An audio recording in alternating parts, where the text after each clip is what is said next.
speech rally waves U.S. flag, then Antifa does something disgusting. Remember how President Trump got absolutely hammered by the media for saying that there were two violent sides to the conflict in Charlottesville, a white nationalist side and an out-left side? Watch video at the end. The media, Democrats, and even some Republicans piled on the president and accused him of defending white nationalism, despite explicitly condemning white supremacist groups and increasing reports of out-left groups such as Antifa indeed being violent. Fast forward to the free speech rally in Boston on Saturday. This rally, whose organizers publicly distanced themselves from white nationalist movements, was shut down after over 30,000 counter-protesters showed up and made it impossible for the event to continue. Watch video at the end. To their credit, many of the counter-protesters were peaceful. However, there were also groups throwing urine and bottles at the police, and creating scuffles that resulted in 30 arrests. A particularly disturbing scene played out of a man ripping an American flag out of the hands of a woman and dragging her several feet. Watch it below. The woman appears visibly shaken after the encounter. It's a pretty sad day in America when you can't even hold an American flag at a protest without being assaulted. I wonder if that counter-protester realizes the counter-protest could only happen because of American values such as freedom of assembly and freedom of speech. Luckily, things at Boston were far more subdued than those at Charlottesville, perhaps because the free speech group was so very small. But as this video proves, out-left groups such as Antifa do have violent elements. Share it out so everyone sees. H/T Fox News, ABC.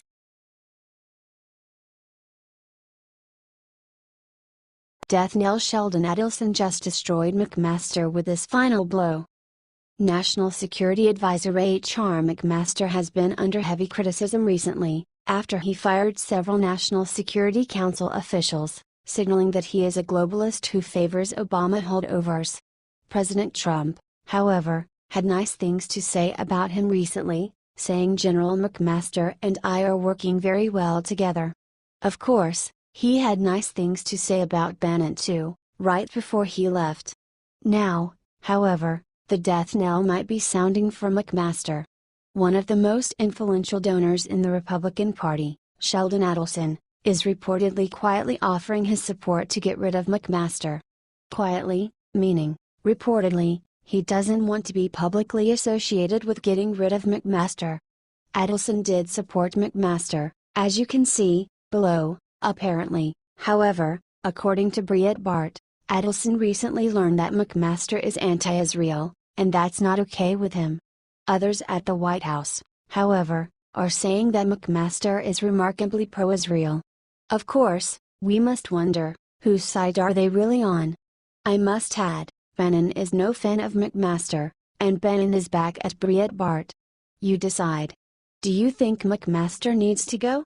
Speak your mind in the comments on FB, then share to gather everyone's point of view, so Trump knows what the American people want.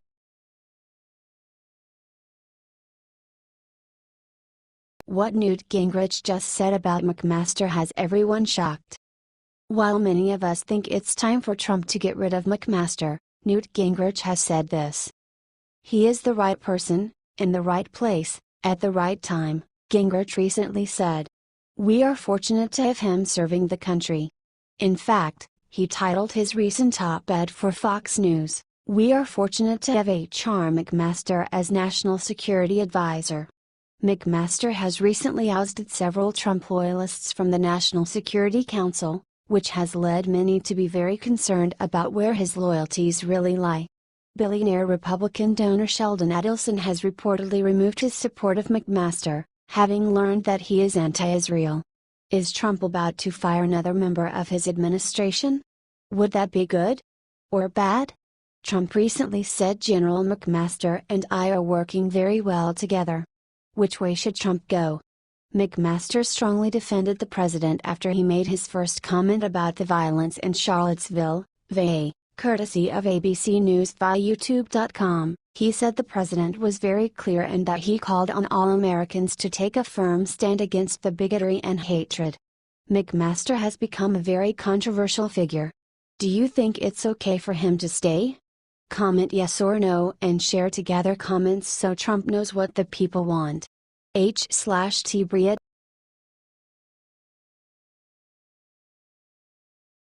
Jeff Sessions busts massive DC bribery scheme.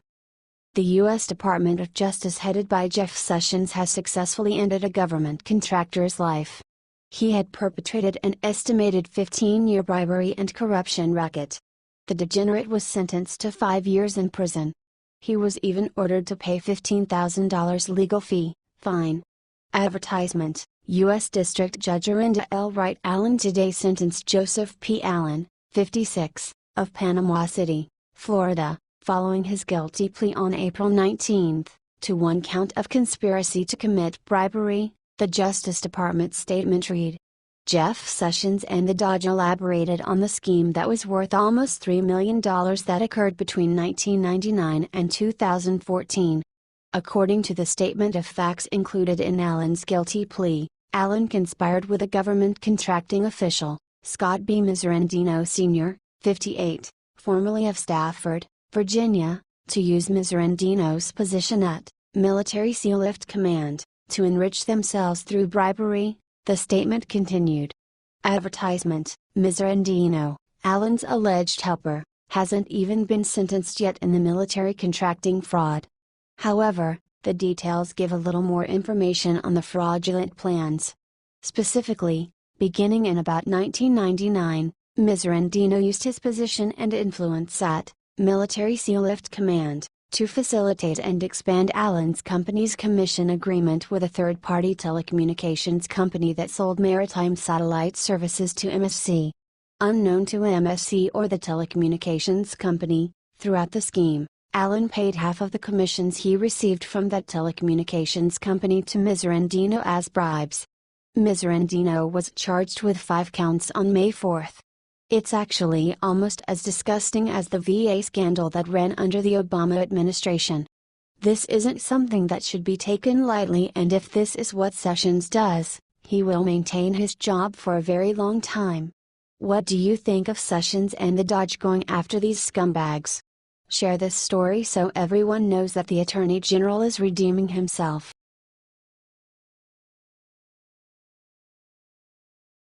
Rex Tillerson completely demolished John McCain.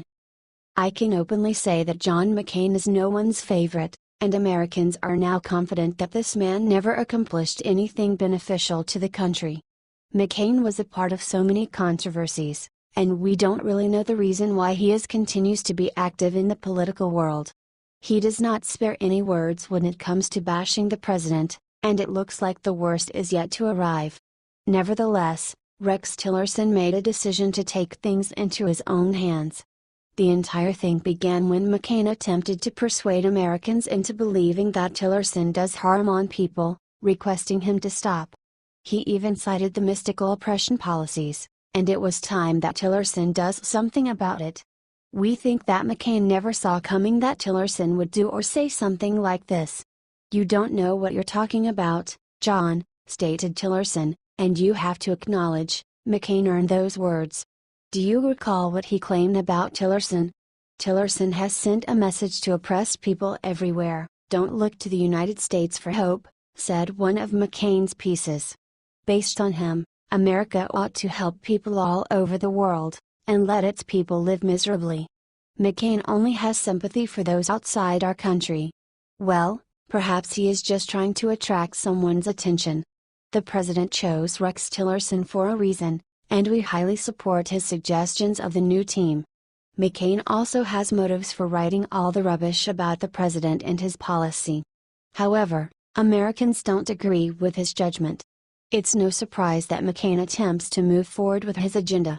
We all realize that he is in fact a liberal that lives among Republicans. If you too disagree with John McCain, share this story.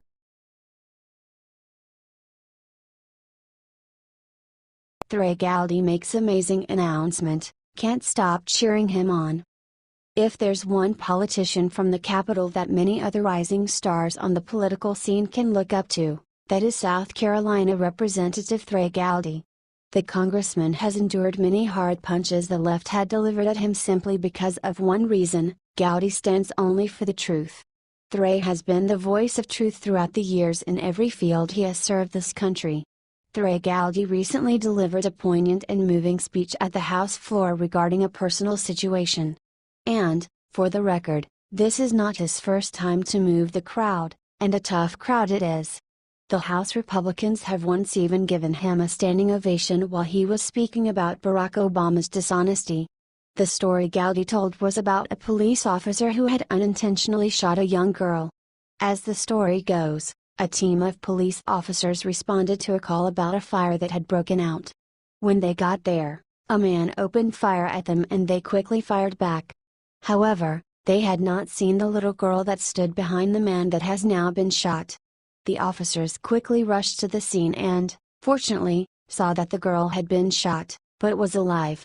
Nonetheless, this moving story just shows us once again what a brilliant man Gowdy is. I think what we like about it is not so much the speech itself, but the passion with which Gowdy told it. Check out the video below in which Gowdy tells the story. What do you think about this? Share this on Facebook and Twitter along with your comments.